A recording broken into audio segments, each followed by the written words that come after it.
संदीप शर्मा ने लिखा है, गुरुजी कल आपने ताओ के अलावा जो वर्च्यू गुडनेस वाले वे के बारे में बताया था, जिसमें लास्ट में निराशा हाथ लगती है, असफलता हाथ लगती है, वो इसलिए ना क्योंकि हम ज़बरदस्ती करने की कोशिश करते हैं और ताओ में जीने से बिना चॉइस के वो चीज़ घटती है।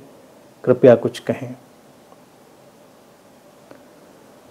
हाँ संदीप, बिल्कुल ठीक है, तुमने जो समझा है वो बिल्कुल ठीक है। ताओ है एक सहजता, परम सहजता।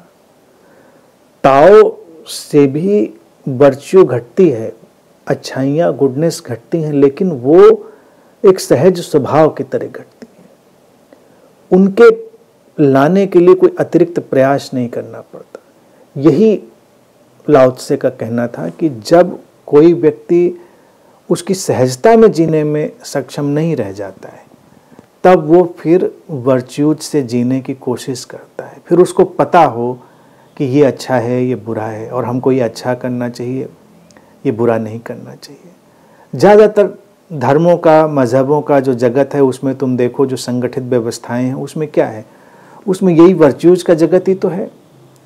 क्योंकि लोगों को उस उच्चतर धरातल से जीने की जो आदत है वो डाली नहीं गई, या वो टीचिंग उनके लिए उपलब्ध नहीं कराई गई, क्योंकि वो खतरनाक है। वो कैसे कहें कि भाई तुम इस तरह से जियो कि तुम्हारे अंदर सहजता से अच्छाइयाँ आएँ, तो सहजता से मान लो ना आए, तब क्या करें? तो फिर एक व्यवस्था बना दी जाती है कि ये अच्छाइयाँ हैं, ये बुराइयाँ हैं, तुमको अच्छाइयों का जीवन जीना है, ये साधु का जीवन है या साधु का जीवन है, तो तुमको ये वाला जीवन चुनना है। लेकिन हर चुनाव का अपना एक तनाव होता है, अपना दबाव होता है, और वो एक दिन व्यक्ति को किसी न किसी विपरीत की तरफ धक्का दे देता है। तमाम महात्माओं को, गुरुओं को, बाबाओं को जो तुम भटकते हुए कभी कभी देखते हो, सुनते हो, और उसका बहुत शोरगुल भी हो जाता है मीडिया में, उसको अगर करुणापूर्वक देखो, करुणापूर्वक देखोगे तो बात थोड़ी सहज हो जाएगी। जरूरी नहीं वो व्यक्ति गलत रहा हो, जरूरी नहीं है।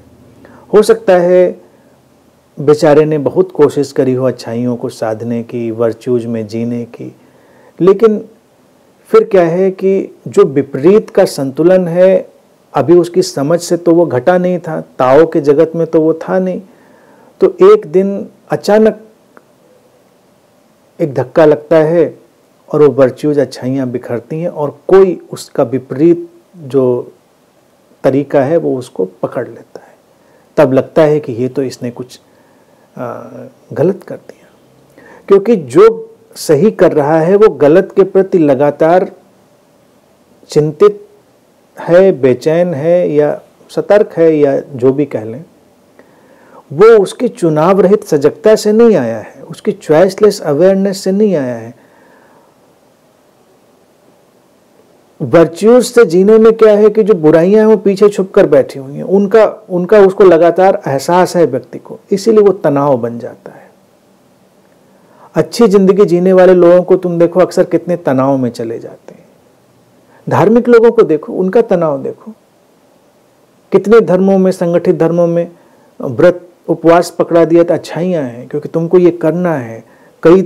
कई मजहबों में तुम देखो उनको तो कई ड्यूटीज ही पकड़ा दी जाती हैं कि तुमको ये करना है, तुमको ये करना है, वो करना है। पकड़ा दिया गया तो व्यक्ति करता है, वो कहे कि मेरे अंदर से तो आता नहीं, तो मैं क्या करूं, तो सहजता में नहीं आता। तो अब वो संगठित धर्म कैसे चलेंगे? फिर धर्म नहीं कहना चाहिए, क्योंकि धर्म कहना थोड़ा गलत हो जाता है, मजहब भी कहना चाहिए, उनको कल्ट कहना चाहिए। धर्म तो एक ही है, ताओ, धर्म एक ही है, सनातन। इसलिए धर्म शब्द का उपयोग हम कैजुअली करते हैं, लेकिन उचित नहीं है। तो उसमें क्या होता है, कितना तनाव होता है व्यक्ति को। ऐसा नहीं किया तो फिर उसमें पाप पुण्य की अवधारणा डाल दी जाती है। कितने टेंशन में लोग होते हैं। अपने यहाँ ही देखिए, हर मजहब की अपनी अपनी सर्कस है। अपने हिंदुओं में देखिए, कोई व्रत रह जाए महिलाएं, कितना तनाव है व्रत में।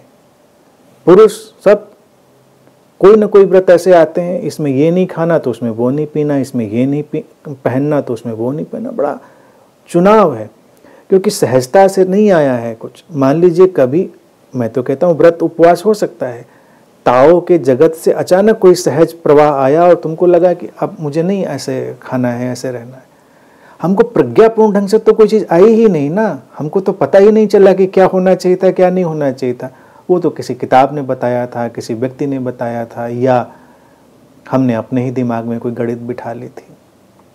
तो इसीलिए वर्च्यूज में जीने की हर कोशिश एक दिन व्यक्ति को तनावग्रस्त करके भटका देती है। इसी लाओ त्से ने उसमें कहा कि अंत असफलता और निराशा में हो जाता है। ताओ सहजता का है, सहजता चुनाव रहित सजगता से आती है, उसमें कोई तनाव नहीं है। जो है सो है, अच्छा क्या और बुरा क्या। अच्छे और बुरे की कोई परिभाषा ऐसी तय तो है नहीं, कहाँ से तय करेंगे अच्छे और बुरे की परिभाषा। बड़ा मुश्किल है, बड़ा डिफिकल्ट है अच्छे और बुरे की परिभाषा बनाना। ताओ के जगत में बहुत मुश्किल है। देखिए, बुद्ध का एक शिष्य बोधि धर्म चीन गया।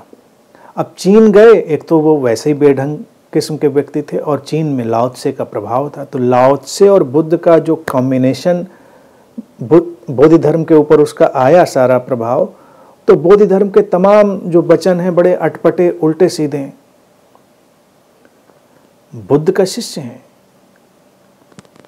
अनुग्रह से भरे हैं, उनकी वंदना में भी रहते हैं, लेकिन बोधि धर्म का ये प्रसिद्ध वचन तुमने सुना ही होगा कि बोधि धर्म ने कहा कि देखो, अगर बुद्ध का नाम तुम ध्यान में हो और बुद्ध का नाम तुम्हारी जबान पर आ जाए तो कुल्ला कर लेना। लोग ने ये कैसे, तो ब्लास्फेमी हो गई। और बुद्ध का ये अनुयायी है, भक्त है, अनन्य प्रेमी है। बुद्ध का जब अनुग्रह में है, इसकी आंखों से ऐसे आंसू गिरते हैं जैसे अभी अभी बुद्ध सामने बैठे हो, और कहता है कुल्ला कर लो। क्योंकि ये कहता है सहजता से तो नहीं हुआ ना, तुम जबरदस्ती उसको ला रहे हो। तो जबरदस्ती जो भी वर्च्यू भी आएगी वो तुमको अशुद्ध कर देगी। सहजता में जो आएगा वो तुमको शुद्ध कर देगा। इसीलिए क्या अच्छा और बुरा क्या, इसके बारे में तो हमेशा उलझन खड़ी रहती है, लोग हमेशा उलझे रहते हैं।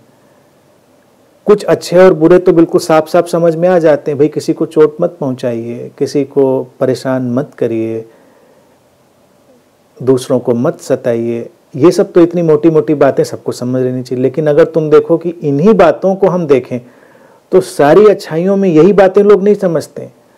इतने अच्छे हो जाएंगे कि दूसरों को सताकर मानेंगे। तुम्हें साधुओं के साथ रहना पड़ जाए, फिर तुम देखो कितना सताते हैं वो, कि तुम तो ठहरे संसारी व्यक्ति, असाधु, पापी। तो कोई भी ऐसा व्यक्ति जो वर्च्यू में जी रहा है वो बड़ा ही उपद्रवी व्यक्ति हो जाता है। बेसिकली वो सहजता में नहीं रह पाता। इसलिए लाओ त्से ने वर्च्यू को हटाया। उन्होंने कहा कि उस चुनाव रहित सजगता में जाओ, चॉइसलेस अवेयरनेस में, और फिर देखो क्या आता है तुम्हारे भीतर से। मैं इसमें बस यही बात ऐड करता हूँ, मोटी मोटी अगर व्यवहारिक तल पर बात रखें तो यही ध्यान रखें कि जानबूझकर कभी किसी का अहित ना करें, जानबूझकर कभी किसी को चोट ना पहुंचाएं। इतना बस स्मरण रखें।